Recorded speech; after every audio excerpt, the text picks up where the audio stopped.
The Jedi Council was immersed in heavy silence when Anakin Skywalker broke the tension with a revelation that seemed impossible to bear.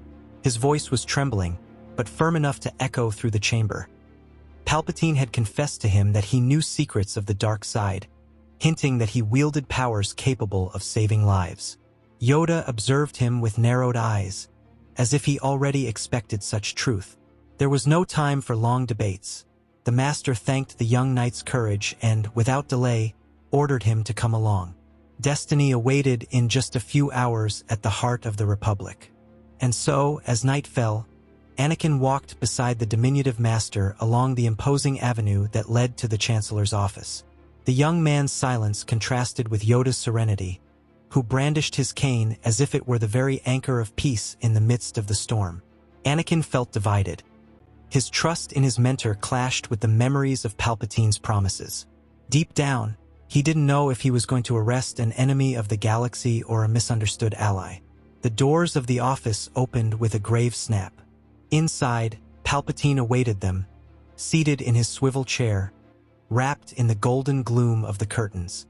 His expression oscillated between surprise and calculation. Yoda advanced with short, firm steps. "Revealed you are, a Sith Lord you are. True, Chancellor." The sharp silence was broken by the Chancellor's low laugh as he raised his eyes to Anakin. "My boy, what exactly did you tell him? Do you know what's at stake?" Anakin swallowed hard, unable to answer immediately. His eyes shifted between the paternal figure of Palpatine and the implacable authority of Yoda. I don't know what to think," he muttered. Palpatine, in a silky tone, replied, "Everything I did was to protect you, Anakin, to give you the power to save the ones you love." The Jedi Master, in turn, raised his grave voice. "Lies of the dark side only. Confuse you, he tries." The young man breathed heavily, lost between two worlds that demanded his loyalty. There was a moment of absolute silence. Then, with a hesitant step, Anakin moved away from the Chancellor and positioned himself at Yoda's side. The gesture was small but decisive. Palpatine's face twisted into a grimace of fury, and his statesman's mask fell. "So that's how it will be." He raised his hand and, with a crimson snap, revealed the scarlet-bladed saber. The flash lit up the chamber like an open wound, and Yoda responded by drawing his with fluid movements, showing no trace of fear. The battle exploded with overwhelming violence. Palpatine attacked with broad, brutal strikes, each blow capable of shattering columns and tearing plates of metal from the floor.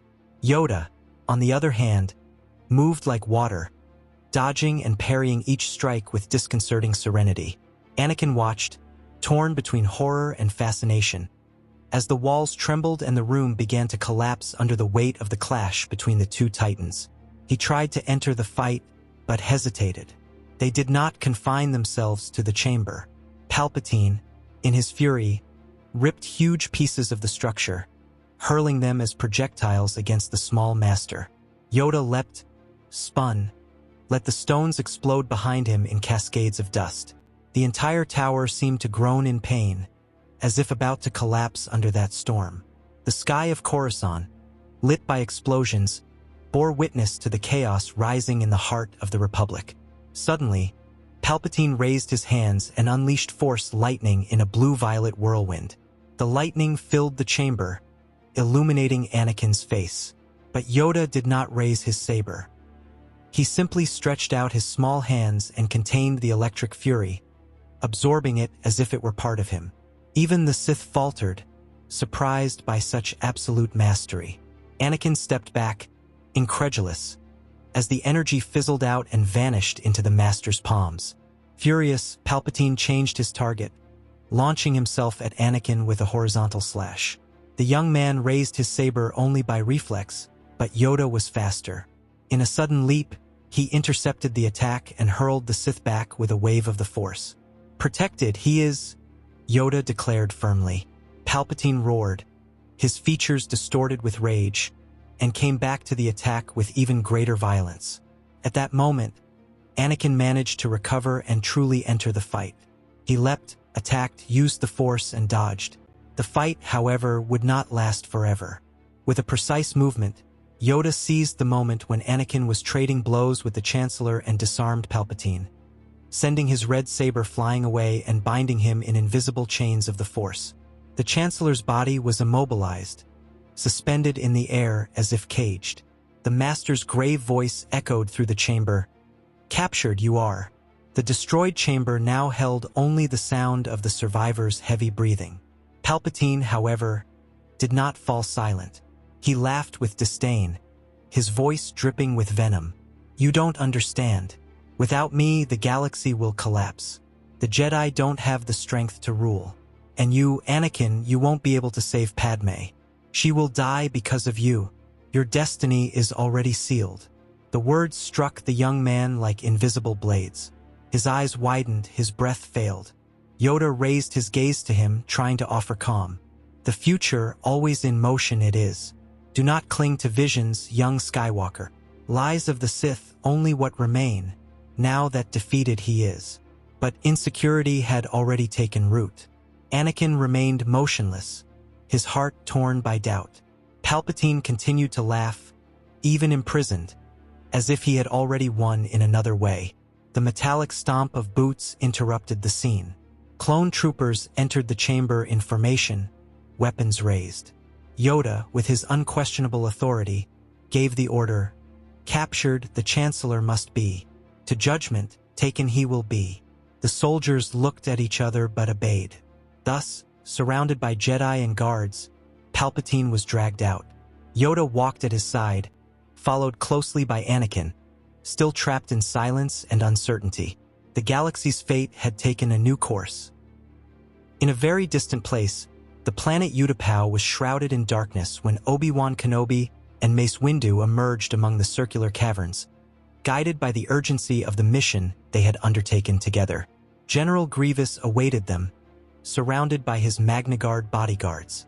The silence was broken by the sound of 4 red sabers igniting at the same time. Obi-Wan took a deep breath, raised his blue blade, while Mace, imposing, activated his violet saber. The duel began, and the tension vibrated like a cord about to snap. Grievous advanced first, spinning 2 sabers in circular movements that cut through the air, while the other 2 delivered diagonal strikes. Obi-Wan blocked the first assault, being pushed back a few meters. Mace, in turn, intercepted the following blows with brute strength, his violet blade sparking against the whirlwind of energy. The general laughed, his metallic voice echoing easily through the tunnels. But the Jedi were not intimidated. Both moved as one single force. The second assault was even more ferocious. Grievous leapt onto a suspended platform and spun like a deadly propeller, descending upon them with impossible speed. Obi-Wan rolled to the side and parried the diagonal strike, while Mace raised his saber and pushed him back with a devastating counterattack. The general lost his balance, and 2 of his sabers slipped from his claws, falling into the abyss. In the third move, Grievous tried to regain the advantage by unleashing his brute strength. With the 2 remaining blades, he launched a sequence of rapid thrusts. Obi-Wan dodged each strike with almost surgical precision, while Mace counterattacked with strong and accurate blows, forcing the cyborg to retreat. The smell of burning metal began to fill the air when one of Grievous' arms was cut off by Windu. Still, he did not give up. In his 4th attempt, Grievous hurled himself against a wall, climbed it with his claws, and leapt in free fall upon the Jedi, spinning frantically. Mace advanced to intercept him, but it was Obi-Wan who delivered the final balancing strike, cutting the circuits that kept one of his limbs active. The general fell to the ground, ground his metallic teeth, and roared in rage. The 5th move was the decisive one. Grievous, staggering, spun the last blade in fury, attempting a desperate strike against Obi-Wan. Before he could reach the Master, Mace advanced with impressive speed and pierced the cyborg's chest with his violet saber. The general's body trembled, sparks erupted, and he collapsed lifeless onto the soil of Utapau. As they recovered, an urgent message arrived through their communicators. The Supreme Chancellor had been arrested on Coruscant, accused of being the very Sith Lord. Obi-Wan and Mace exchanged glances, shocked by the gravity of the news. The Senate was in turmoil, divided between supporting the Jedi or demanding Palpatine's release. Without hesitation, both decided to return immediately, knowing that the hardest battle was still to come. In the Jedi Temple, the Council gathered in a tense atmosphere. Some masters feared that arresting the Chancellor would bring war against the Senate, while others saw it as the only chance to restore order. Mace looked at Anakin with new eyes. The young man had been fundamental, revealing the truth and choosing to support Yoda at the crucial moment. "You served and protected the Republic," said Windu with a firm voice, lowering his guard for the first time before him. Obi-Wan also gave him a proud smile. Soon after, Palpatine was taken to the interrogation room. The Sith, however, refused to speak, maintaining only an enigmatic smile on his lips. Every attempt to extract information was frustrated by his arrogant silence. Hours turned into days, and nothing new was revealed. At every moment, his presence seemed to corrode the air around him, as if the prison itself were imbued with the dark side. Anakin, in turn, found no peace. His visions of Padme in danger became more vivid, more brutal. Now that the Chancellor was imprisoned, the hope of finding in him a solution had vanished. The Jedi seemed incapable of helping him. The weight of the nightly images drove him closer and closer to the brink of despair, and his mind wavered between love and duty. Anakin began to question whether he had made the right choice. Yoda and Obi-Wan noticed the growing distress and decided to act. They ordered Anakin to remain at Padme's side, protecting her and keeping away from the imprisoned Sith. "With her, you must stay. Away from the darkness, you must remain," said Yoda. But the order, instead of calming him, only intensified his sense of being torn apart. His love for Padme pulled in one direction, while his duty to the Jedi Order pulled in another. It was in this turmoil that Yoda received an unexpected vision. Qui-Gon Jinn appeared before him in ethereal form, his calm voice echoing like a chant. "Master, the Force has opened a new path." The prophecy of the Chosen One did not end with the Sith's imprisonment. For it to be fulfilled, it is necessary that Anakin destroy the last enemy with his own hands. Yoda bowed his head, absorbing the weight of the revelation. Upon returning from the trance, Yoda shared the vision with Obi-Wan. The burden became clear. Palpatine still needed to be confronted by Anakin. From then on, the two masters decided to guide the young man closely. They began intensive training, plunging Anakin into deep practices of the Force, trying to purify his mind and calm his nightmares. Still, they noticed something disturbing. Even imprisoned, Palpatine continued to influence him. The nightmares were proof of that. Each night, Anakin relived Padme's death, each time more real, each time more painful. Yoda and Obi-Wan understood that imprisonment had not broken the dark bonds, only concealed them. The Chosen One was slowly withering away, and the more he suffered, the further he drifted from the prophecy. The final battle was still to come, and it would be harder than any fight against lightsabers or armies of clones. Padme watched, her eyes full of concern, as Anakin declined. The man who once radiated confidence now seemed like a prisoner inside his own mind. The nights were the worst. The young man woke up sweaty, gasping, his gaze lost in dark visions. In one of these nightmares, he saw himself with a saber in hand, and before him was Padme, begging for her life. Moved by an invisible force, Anakin attacked her, and her scream echoed until he awoke, horrified. Waking in Padme's arms, he wept silently, certain that his fall was inevitable. Yoda, alongside Obi-Wan, began accompanying every step of the Chosen One. Both guided him through more intense training, trying to dissolve the poison corroding his soul. In each session, the masters noticed that the nightmares were more than simple visions. They were invisible chains linking Anakin to the imprisoned Sith. "Even imprisoned, strong his shadow is upon you," said Yoda, his voice heavy with wisdom and sorrow. Obi-Wan, more human, sought to comfort him with words, but the emptiness within Anakin grew by the day. The pressure reached its limit when, after Padme's final counsel, who was now almost at the moment of giving birth, Anakin decided to reveal the secret he had kept for so long. With tears in his eyes, he confessed his marriage to Padme and the child on the way. There was silence, but no condemnation. Yoda, serene, said, "Hidden, no longer it is. Except we must. Free you may feel." Obi-Wan gave a faint smile, finally understanding the depth of his friend's pain. The weight suffocating Anakin lessened, though the shadow still lingered around him. Yoda then suggested a new journey. "In Naboo, a healing force exists. Take you I must." Padme agreed, seeing in this trip the hope she had long sought. They departed together, Anakin, Padme, and Yoda, leaving Coruscant under the care of Obi-Wan, Mace Windu, and the Council. Palpatine's trial continued, dragged on by speeches, political manipulations, and veiled attempts by the Separatists to free their master. But the small group in Naboo sought something greater, the salvation of Anakin's soul. While Kenobi and Windu strove to combat rumors of a growing conspiracy to free Palpatine, Yoda landed in Naboo with the couple. The planet, with its green fields and crystalline lakes, seemed an absolute contrast to the darkness surrounding the young Jedi.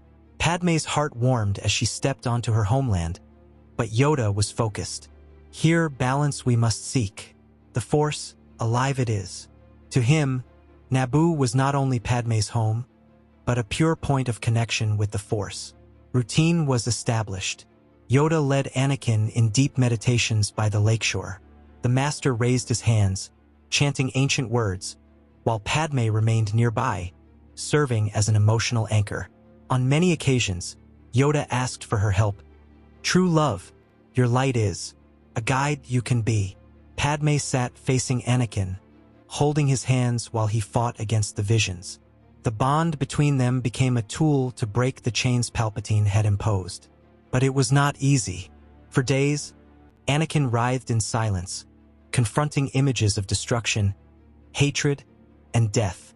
Each attempt seemed in vain, until slowly, with Yoda's patience and Padme's love, small cracks began to appear in the darkness. The Master repeated, "Free yourself, young Skywalker. The shadow, your destiny is not."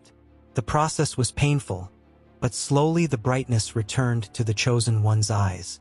In Coruscant, however, the war continued. Obi-Wan and Windu discovered suspicious movements from the Separatists, planning daring attacks to free Sidious before his final condemnation. Political tension intensified. The Senate was divided, and many still saw Palpatine as the victim of a Jedi coup. Time played against them.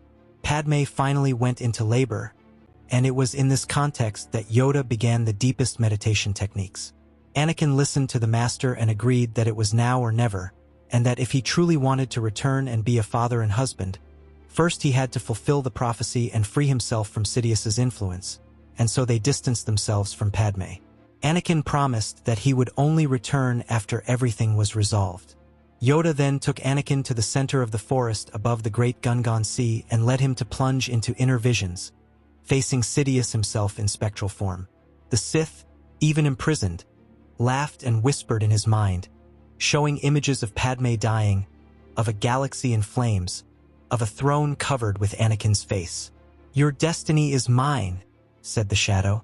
Anakin trembled, but Yoda intervened, projecting himself also into this invisible field, rising as light against darkness. The spiritual confrontation took shape. At the edges of the Force, Yoda and Sidious faced each other in a duel that did not depend on sabers, but on pure energy. Both were practically pure incarnations of the Force. Each impact made Anakin's body tremble, as if he were the battlefield. Padme wept as she was about to see her children elsewhere, for she was already giving birth, while Yoda fought to tear the corruption from the young man's mind. The balance of the Force itself seemed to sway with every moment. The clash was brutal. Sidious tried to poison Anakin with promises: unlimited power, eternal life, the salvation of Padme. Yoda, with a calm yet firm voice, replied, "Free the Chosen One must be. Love your strength is, not fear." The two colossi clashed in an invisible war, each crack of energy resounding like thunder. Anakin, at the center, was both the prize and the battlefield at the same time. At the climax of the struggle, Sidious's shadow seemed to smother all the light. Anakin's scream echoed across the fields of Naboo, and the darkness nearly consumed him. But Yoda gathered all his strength and, with the help of Padme's presence, unleashed a wave of pure energy that dissipated the shadow. Sidious's scream echoed like distant thunder, dissolving into the vastness of the Force. Yoda, exhausted, fell to his knees, but knew he had won. Anakin opened his eyes, breathing deeply as if reborn. For the first time in weeks, there was no pain, only inner silence. Yoda, tired but serene, declared, "Free you are. The prophecy, close to fulfillment it is." But in the distance, the echo of war reminded them. The spiritual victory was only the beginning. The galaxy's fate still depended on the last battle. Anakin then knew he would have to return to Coruscant and resolve these matters before seeing Padme and his children again, and so they departed. The streets of Coruscant plunged into chaos as the remaining separatists launched their desperate offensive. Battle tanks advanced between the skyscrapers, while droids descended from the skies in metallic swarms. The Jedi prison, which held Palpatine in custody, became the center of the conflict. Explosions reverberated through the avenues, citizens ran in panic, and the clones tried to erect improvised barricades. The Sith's influence, still imprisoned, echoed in every assault. It was as if his will fueled the attack. On the front lines, Mace Windu and Obi-Wan Kenobi led the battalions of clones. Their violet and blue blades lit up the smoke of battle, cutting through entire rows of droids. Obi-Wan shouted orders, organizing the defense, while Mace advanced like a living wall, destroying everything that threatened the prison's perimeter. "We cannot retreat," roared Windu, raising his saber amid the crossfire. The Jedi fought not only for the Republic but for survival itself. On the other side of the galaxy, Yoda felt the disturbance. He and Anakin had returned from Naboo, where the shadow had been pushed back. "The end, now it has come," said the Master with a grave look. Anakin, freed and determined, nodded without hesitation. Both boarded an escort ship and set course for Coruscant. In the young man's heart burned the certainty. It was not enough that Palpatine was imprisoned. The cycle would only end when the Sith was destroyed forever. When they arrived, the scene was Dantean. Separatist ships dueled against Republic cruisers in the sky lit by streaks of fire. In the streets, waves of droids overwhelmed the clone forces, who retreated slowly. Obi-Wan waved in relief as he saw Anakin leap from the ship, unsheathing his blue saber. With him, Yoda launched into battle, his green blade cutting with unstoppable agility. Their arrival brought new spirit, but the fight still seemed endless. The Republic began to lose ground. The enemy's numbers were overwhelming, and for every street regained, another was lost. Explosions shook the buildings, and entire columns collapsed upon civilians running for safety. Still, the Jedi resisted, guiding the troops like beacons in the darkness. "Forward! Forward!" ordered Obi-Wan, even as sweat and smoke covered his face. Each saber strike was a cry against the dark. At the height of battle, Yoda led Anakin into the interior of the Jedi prison. Palpatine's cell remained intact, but from him emanated a suffocating presence. Seeing them, Sidious raised his eyes, and a cold smile spread across his face. "So, you came to set me free?" he whispered. Yoda shook his head. "The Chosen One's destiny, clear it is. You defeat, Anakin must." Heavy silence fell. The young man breathed deeply, understanding there was no turning back. Yoda, with a firm gesture, dissolved the chains of the Force. Sidious's red saber was cast at his feet. "Free you are, but destiny, sealed it shall be." The Master remembered Qui-Gon's words. Only Anakin could bring balance. The Sith smiled, taking the weapon with pleasure, and ignited the blade that bathed the cell in crimson light. At last, the real game begins. The fight exploded like a storm. Anakin advanced, but was repelled by Sidious's first brutal strike. The Sith was fast, his blows loaded with pure hatred. At first, it seemed Anakin would be crushed. His saber flew from his hand once, only for him to recover it at the last instant. "Your compassion is weakness," mocked Palpatine, each strike echoing like thunder. Yoda watched, attentive but silent, letting destiny take its course. The first turning point came when Anakin, remembering the training in Naboo, managed to use his pain not as a burden but as fuel. He blocked a sequence of thrusts and pushed Sidious back. The second came when Yoda shouted, "Not anger, love, use," and the young man resisted the impulse to attack in fury, standing firm. The third moment came when Palpatine unleashed Force lightning, and Anakin, instead of retreating, absorbed it with his blade, recalling Yoda's serenity. The fourth moment occurred when the Sith tried to destabilize him with visions of Padme dead, but Anakin raised his voice. "She lives within me, and nothing can take her," dissipating the illusion. The fifth came at the climax, when Sidious, in a leap, tried a fatal blow, but Anakin remained calm, dodged, and counterattacked with precision. With each moment, balance grew within him, and Sidious's fury turned into fear. With a final spin, Anakin broke through the enemy's guard and drove his blue blade into the Dark Lord's heart. Sidious's scream reverberated like thunder, his figure contorting in pure darkness before dissolving. Anakin remained standing, breathless, but there was no hatred in his eyes. There was only duty fulfilled. "Not for me, but for the galaxy," he murmured, withdrawing the saber and letting the body fall. The silence that followed was almost sacred. Yoda walked up to the young man, leaning on his cane. His eyes shone with exhaustion but also with hope. "Fulfilled the prophecy is, but uncertain the future is. For the first time in centuries, true hope we feel." Anakin bowed his head, feeling the weight and the lightness of his destiny. Outside, the battle faded with the end of the Sith Master. For the first time, the galaxy breathed the promise of peace. The only thing Anakin wanted now was simple: to clean up this mess and return to Padme and his children. Then he turned to the horizon, eyes closed, and it was as if he saw that scene where Padme held two children in her arms and also looked to the horizon, wondering when Anakin would return.